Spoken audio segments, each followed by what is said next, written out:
दोस्तों आज की इस वीडियो में हम बात करने वाले हैं कि मेरा जो लर्निंग लाइसेंस बन गया है और लर्निंग लाइसेंस बन जाने के लगभग 30 दिन मेरे कंप्लीट हो चुके हैं।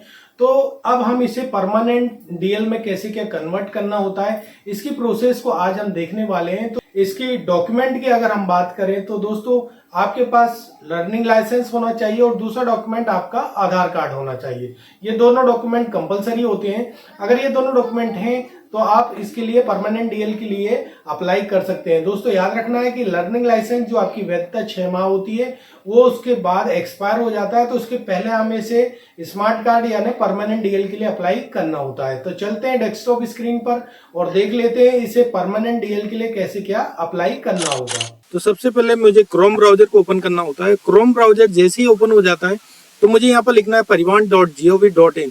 परिवहन.gov.in लिखकर मैं जैसे ही इंटर करूंगा तो मैं परिवहन सेवा की ऑफिशियल वेबसाइट पर आ जाता हूँ। यहाँ पर कुछ इस टाइप का इंटरफेस आपको देखने को मिलेगा।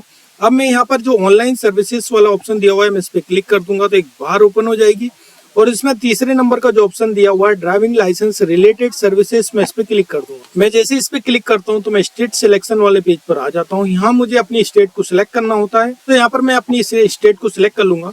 उसके बाद जैसे मैं अपनी स्टेट को सिलेक्ट करता हूँ तो मैं रिडायरेक्ट होकर सारथी परिवहन की ऑफिशियल वेबसाइट पर आ जाता हूँ। यहाँ पर कॉन्टेक्टलेस लाइसेंस सर्विसेज वाला पॉपअप मेरे सामने आ जाता है। यहाँ पर इस पॉपअप के अंदर वो सारी सेवाएं दी हुई होती हैं जिसके लिए मुझे आरटीओ विजिट नहीं करना होता।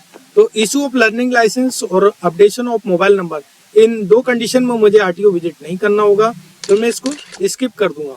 बाकी सारी सेवाएं जो भी हैं उत्तर प्रदेश के अंदर उसके लिए आरटीओ विजिट करना होता है। तो दोस्तों यहाँ पर मैं जो ड्राइविंग लाइसेंस लिखा हुआ है मैं इस पे क्लिक कर दूंगा दूसरे नंबर पे। उसके बाद जो न्यू ड्राइविंग लाइसेंस है इस पे क्लिक कर दूंगा। मैं जैसे इस पे क्लिक करता हूँ तो एक फ्लोर प्लान ओपन हो जाता है और स्टेप बाय स्टेप मुझे क्या क्या प्रोसीजर को फॉलो करना होता है ये सारा यहाँ पर दिया होता है।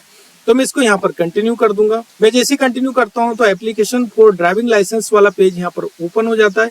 अब मुझे लर्निंग लाइसेंस मेरे पास है तो होल्डिंग लर्निंग लाइसेंस इस पे टिक बने रहने दूंगा और मुझे यहाँ पर अपना लर्निंग लाइसेंस नंबर को यहाँ पर डालना होता है और डेट ऑफ बर्थ को यहाँ पर डाल दूंगा और उसके बाद कैप्चा डालकर मैं यहाँ पर ओके कर दूंगा। मैं जैसे ओके करता हूँ तो यहाँ पर मेरे रजिस्टर्ड मोबाइल नंबर के लास्ट के 4 अंक यहाँ शो करने लग जाता है। अब मुझे यहाँ पर जो कैप्चा होता है उसको डालना होता है और कैप्चा डालने के बाद जनरेट ओटीपी पर यहाँ क्लिक कर दूंगा। मैं जैसे जनरेट ओटीपी पर क्लिक करता हूँ तो यहाँ पर मेरे रजिस्टर्ड मोबाइल नंबर पे एक ओटीपी भेज दी जाती है। उस ओटीपी को मुझे यहाँ पर डालना होता है और ओटीपी डालने के बाद फिर से मैं यहाँ कैप्चा डालूंगा और कैप्चा डालने के बाद सबमिट ओटीपी पर क्लिक कर दूंगा। मैं जैसे सबमिट ओटीपी पर क्लिक करता हूँ तो एप्लीकेशन फॉर ड्राइविंग लाइसेंस वाला पेज मेरे सामने ओपन हो जाएगा। मैं इसको स्क्रॉल करके नीचे आ जाऊंगा और यहाँ पर मेरी बेसिक डिटेल्स सारी भरी हुई है। अब मैं स्क्रॉल करके इसको और नीचे आ जाऊंगा और यहाँ पर सिलेक्ट ऑल पर क्लिक कर दूंगा तो ये इस साइड से निकलकर MCWG LM में इस साइड आ जाएगा। अब मैं यहाँ पर इसको सबमिट कर दूंगा।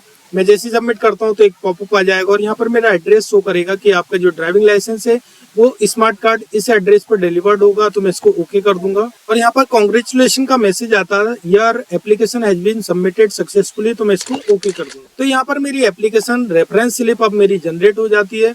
अब यहाँ पर मेरा application number, date of birth दिया हुआ है। अब मुझे डॉक्यूमेंट प्रूफ रिक्वायर्ड में मुझे चाहिए यहाँ लर्निंग लाइसेंस और एड्रेस प्रूफ में आधार कार्ड, दो चीजें यहाँ पर मुझे अपलोड करना होता है। तो मैं स्क्रॉल करके नीचे आ जाऊंगा और नेक्स्ट कर दूंगा। अब मैं जैसे ही नेक्स्ट करता हूँ तो एप्लीकेशन स्टेटस मेरे सामने ओपन हो जाएगा। यहाँ मेरा एप्लीकेशन नंबर और डेट ऑफ बर्थ यहाँ पर दिया हुआ है और कैप्चा को मुझे यहाँ पर डालना होता है। कैप्चा डालकर मैं यहाँ पर सबमिट कर दूंगा। दोस्तों जैसे मैं सबमिट करता हूँ तो एप्लीकेशन स्टेटस मेरे सामने ओपन हो जाएगा। मैं इसको स्क्रॉल करके नीचे आ जाऊंगा। मेरी पहली स्टेप्स यहाँ पर कंप्लीट हो गई और दूसरी स्टेप्स में मुझे डॉक्यूमेंट को अपलोड करना होता है। तो मैं यहाँ पर प्रोसीड कर दूं। जैसे मैं प्रोसीड करता हूँ तो यहाँ पर अपलोड डॉक्यूमेंट्स वाले इंफॉर्मेशन डिटेल्स यहाँ पर पेज ओपन हो जाता है और यहाँ पर मुझे ओके करना होता है। मैं जैसे ओके करता हूँ तो अब मैं अपलोड डॉक्यूमेंट्स वाले पेज पर आ जाता हूँ। अब मुझे यहाँ पर डॉक्यूमेंट्स में यहाँ पर मैं एड्रेस प्रूफ को सिलेक्ट कर लूंगा। उसके बाद प्रूफ्स में मैं यहाँ आधार कार्ड को सिलेक्ट कर लूंगा। उसके बाद मुझे document number, issued by, issued date और कॉन्टेक्ट नंबर, इनमें से मुझे कुछ भी नहीं भरना होता है क्योंकि ये अगर आप दिल्ली स्टेट से बिलोंग करते हैं तो इसे भरना होगा। अब मैं चूज फाइल में चला जाऊंगा और मेरा जो भी यहाँ पर LL दिया हुआ है इसको सिलेक्ट कर लूंगा। आपको याद रखना है कि LL को सिलेक्ट करने से पहले आपकी जो फाइल है वो 500 KB से ज्यादा नहीं होनी चाहिए और दूसरा आप इसको रीनेम करना ना भूलें। अब इसकी साइज को कम करने के लिए हम राइट क्लिक मारेंगे और ओपन विद में चले जाएंगे और इसके बाद हम पेंट में चले जाएंगे। पेंट में जाने के बाद मैं यहाँ रीसाइज पे क्लिक कर दूंगा।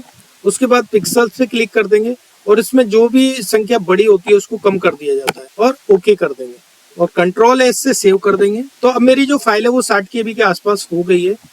इसको मैं यहाँ से काट दूंगा और मेरी फाइल को यहाँ पर सिलेक्ट कर लूंगा। सिलेक्ट करने के बाद मैं यहाँ पर अपलोड कर दूंगा। अब यहाँ पर व्यू और कंफर्म दो ऑप्शन आ जाते हैं, तो मैं यहाँ पर व्यू से देख सकता हूँ अपनी फाइल को और कंफर्म कर दूंगा मैं यहाँ पर। जैसे मैं कंफर्म करता हूँ तो मेरा एड्रेस प्रूफ यहाँ पर आधार कार्ड विद DOB यहाँ पर अपलोड हो चुका है और सेव्ड यहाँ ग्रीन कलर से शो करने लग जाता है।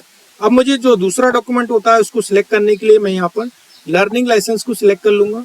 उसके बाद यहाँ पर मैं फिर से लर्निंग लाइसेंस को सिलेक्ट कर लूंगा और चूज फाइल में जाकर मैं अपने लर्निंग लाइसेंस को यहाँ से सिलेक्ट कर लूंगा और अपलोड कर दूंगा और उसके बाद मैं फिर से यहाँ कंफर्म कर दूंगा। तो दोस्तों यहाँ पर मेरे दोनों डॉक्यूमेंट यहाँ पर अपलोड हो चुके हैं। अब मैं यहाँ पर नेक्स्ट कर दूंगा और नेक्स्ट में जैसे करता हूँ तो एप्लीकेशन स्टेटस ओपन हो जाएगा। अब मुझे application number, date of birth यहाँ पर दिया हुआ है, कैप्चर डालकर मैं यहाँ सबमिट कर दूंगा। दोस्तों जैसे मैं सबमिट करता हूँ तो यहाँ एप्लीकेशन स्टेटस मेरे सामने ओपन हो जाएगा। मैं इसको स्क्रॉल करके नीचे आ जाऊंगा तो यहाँ मेरी दोनों स्टेप्स यहाँ पर कंप्लीट हो गई है।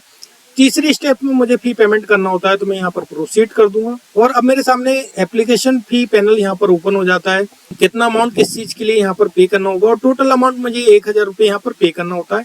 तो स्क्रॉल करके नीचे आ जाऊंगा और ट्रेजरी अकाउंट को यहाँ से मैं सिलेक्ट कर लूंगा, कॉमन PGI। उसके बाद कैप्चा को यहाँ पर डाल दूंगा और पे नाउ पर क्लिक कर दूंगा। दोस्तों जैसे ही मैं पे नाउ पे क्लिक करता हूँ तो कंफर्म करने के लिए यहाँ पर डिक्लेयर करना होता है, तो मैं यहाँ पर डिक्लेयर करके प्रोसीड फॉर पेमेंट पर क्लिक कर दूंगा। मैं जैसे ही प्रोसीड करता हूँ तो यहाँ पर पेमेंट गेटवे पर मैं आ गया हूँ। उसके बाद मुझे यहाँ पर अपना ट्रेजरी अकाउंट जो होता है गेटवे, पेमेंट गेटवे वाला, वो SBI मल्टी बैंक को मैं सिलेक्ट कर लूंगा और कंफर्मेशन के लिए मैं यहाँ पर टिक कर दूंगा और सबमिट कर दूंगा। अब मैं दोस्तों SBI ऑनलाइन वाले पेज पर आ जाता हूँ। अब मुझे यहाँ पर डिफरेंट टाइप से पेमेंट करने के ऑप्शन दिए हुए हैं। अब मैं यहाँ पर डेबिट कार्ड से पेमेंट कर सकता हूँ, अदर बैंक डेबिट कार्ड से पेमेंट कर सकता हूँ। क्रेडिट कार्ड से पेमेंट अगर आप करते हैं तो कुछ अमाउंट एक्स्ट्रा पे करना होता है।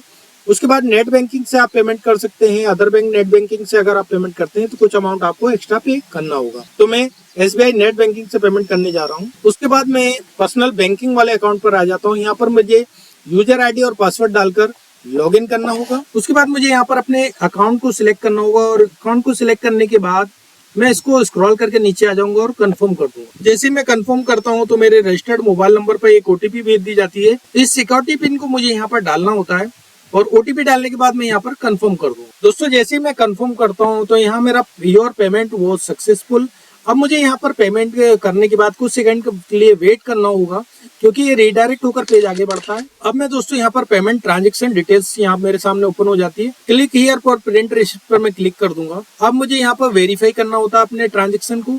तो यहाँ पर application number, date of birth दिया हुआ है, कैप्चर डालकर मैं गेट डिटेल्स पर क्लिक कर दूं। मैं जैसे गेट डिटेल्स पर क्लिक करता हूँ तो दोस्तों वेरीफाई करने के लिए मुझे यहाँ पर टिक करना होता है और टिक करने के बाद मुझे यहाँ पर कैप्चर डालना होगा और प्रिंट रिसिप्ट पर क्लिक कर दूं। तो मेरी जो पेमेंट स्लिप है वो यहाँ पर जनरेट हो चुकी है। पेमेंट स्लिप जनरेट हो जाने के बाद दोस्तों अब मैं फिर से सारथी परिवहन की ऑफिशियल वेबसाइट पर फिर से चला जाऊँ। सारथी की वेबसाइट पर आ जाने के बाद मुझे यहाँ एप्लीकेशन स्टेटस पर क्लिक कर दूंगा। उसके बाद मैं यहाँ पर अपना application number, date of birth और कैप्चर डालने के बाद सबमिट कर दूंगा। दोस्तों जैसे ही मैं सबमिट करता हूँ तो एप्लीकेशन स्टेटस यहाँ पर ओपन हो जाएगा। मैं इसको स्क्रॉल करके नीचे आ जाऊंगा और यहाँ पर मेरी 3 स्टेप्स यहाँ पर कंप्लीट हो चुकी है।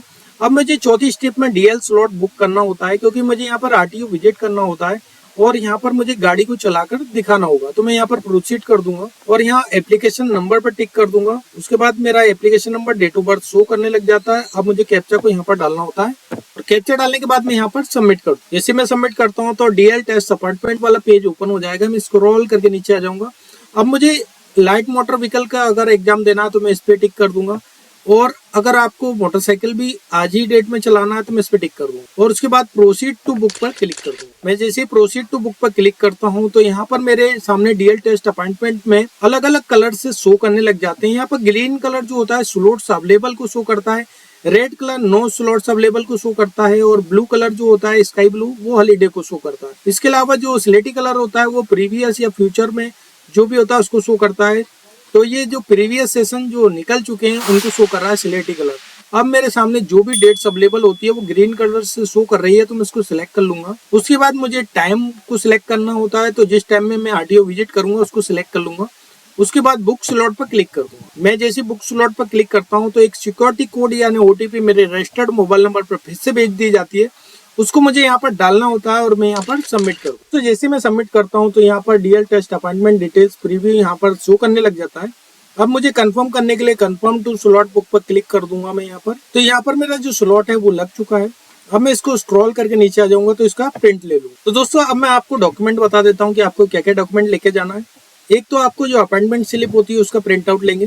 दूसरा जो आपकी पेमेंट स्लिप है उसका प्रिंट आउट लेंगे। उसके बाद आप यहाँ पर फिर से सारथी परिवहन पर चले जाएंगे और आपका जो एप्लीकेशन है उसको फिर से ओपन करने के लिए एप्लीकेशन स्टेटस पे चले जाएंगे। Application number, date of birth डालेंगे, कैप्चा डालेंगे और सबमिट करेंगे। मैं जैसे सबमिट करूंगा तो एप्लीकेशन स्टेटस अब मेरे सामने ओपन हो जाता है। तो यहाँ पर जो एप्लीकेशन रेफरेंस स्लिप है इसको आप प्रिंट ले लेंगे, एप्लीकेशन फॉर्म यहाँ से प्रिंट ले लेंगे, सेल्फ डिक्लेरेशन को यहाँ से प्रिंट ले लेंगे और प्रिंट डीएल स्लॉट यहाँ से प्रिंट ले लेंगे। ये सारे डॉक्यूमेंट जो होते हैं इन सब का प्रिंट आउट लेने के बाद एक फाइल को बना लिया जाता है। उसी के साथ आप अपना लर्निंग लाइसेंस को लगा देंगे, आधार कार्ड को लगा देंगे और 10th की मार्कशीट को लगा देंगे। ये सारे डॉक्यूमेंट आपको लगाने के बाद आरटीओ विजिट करना। कि हमने लर्निंग लाइसेंस को परमानेंट डीएल के लिए ऑनलाइन करने की कंप्लीट प्रोसेस को देखा। तो दोस्तों जब ये प्रोसेस कंप्लीट हो जाती है, डॉक्यूमेंट मैंने ऑलरेडी आपको बता दिए हैं। अगर आपको फिर भी इसमें कोई दिक्कत या प्रॉब्लम आ रही है तो डिस्क्रिप्शन में मेरा नंबर दिया हुआ है, आप मुझसे व्हाट्सएप चैट करके या कॉल करके मुझसे डिस्कस कर सकते हैं। तो दोस्तों स्टेप बाय स्टेप मैंने आपके साथ सारी प्रोसेस को डिस्कस किया है। अगर मेरे बताने का तरीका अगर आपको अच्छा लगता है तो एक लाइक तो बनता है, और मेरे चैनल पर अगर पहली बार आए हैं तो चैनल को सब्सक्राइब जरूर करें और बेल नोटिफिकेशन को दबाना ना भूलें। Thank you so much.